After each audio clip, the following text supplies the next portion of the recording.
ஒரு மகிழ்ச்சியான செய்தி. இதயம் நல்லெண்ணெயின் விலை லிட்டருக்கு ரூபாய் 105 குறைஞ்சிருக்கு. செப்டம்பர் 2023ல 1 லிட்டர் இதயம் நல்லெண்ணெயின் அதிகபட்ச விலை ரூபாய் 503. ஆனா இப்ப 1 லிட்டர் இதயம் நல்லெண்ணெயின் விலை ரூபாய் 398 மட்டும்தான் தமிழ்நாட்டுல. அப்ப இனிமே எல்லாரும் இதயம் நல்லெண்ணெய் வாங்கலாம் இல்ல? கோரிக்கை மனு அளித்தோம். அந்த கோரிக்கை மனு என்ன என்பதை காலையிலேயே அனைத்து ஊடக நண்பர்களுக்கும் பத்திரிகை நண்பர்களுக்கும் சென்னைக்கு வருகின்ற பொழுது டெல்லி விமான நிலையத்தில் செய்தியாளர்களை சந்தித்து விளக்கமாக தெரிவித்திருக்கிறேன். நாடாளுமன்ற தேர்தலுக்கு பிறகு நடைபெற்ற பொதுக்குழு கூட்டத்துல பிஜேபியுடன் கூட்டணி இல்லைன்னு சொல்லி நீங்க தெரிவிச்சிருந்தீங்க.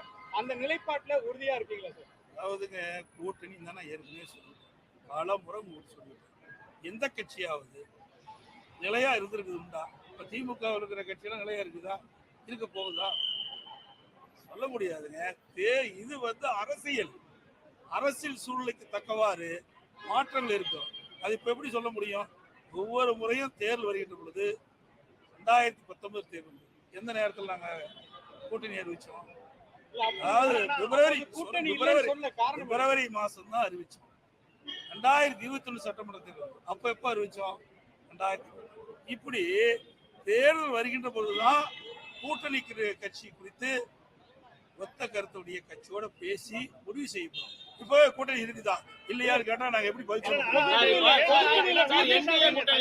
அமித்ஷா ஒரு பதிவு போட்டிருக்காரு, தமிழகத்துல வந்து கண்டிப்பா என்டிஏ கூட்டணி ஆட்சி ஏங்க அவர் அமைக்க சொன்னா நாங்க என்ன? அதாவது ஒரு கட்சி ஒரு ஸ்டாலின் ஒரு பதிவு சொன்னார் தம்பி, அதுக்கு நாங்க வந்து அவை கூட்டணி கட்சி எல்லாம் நாங்க ஒரே ஒத்த கொள்கையுடைய கட்சிக்கிறாங்க, அதில் நாங்க போய் தலையிட்டு பேசணும். அது வந்து அவருடைய கட்சியோட விருப்பம், புரியுதுங்களா? அதிமுக பொறுத்த வரைக்கும் கூட்டணி அமைக்கின்ற பொழுது அனைத்து செயலாளர்களும் செய்தியாளர்களையும் பத்திரிகையாளர் அழைத்து தெரிவிக்கப்படும். நீங்க அதை பத்தி கவலையே பட வேண்டாம். அதிமுக பொறுத்த வரைக்கும் திமுகவை வீழ்த்த வேண்டும், அதுதான் எங்களுக்கு ஒரே குறிக்கோள். அந்த அதிமுகவை பொறுத்த வரைக்கும் திருப்பி நான் சொல்லிட்டேன், புரியுதுங்களா? மக்கள் வராத திமுக ஆட்சி தமிழகத்தில் அகற்றப்பட வேண்டும், அதுதான் எங்களுடைய நிலைப்பாடு.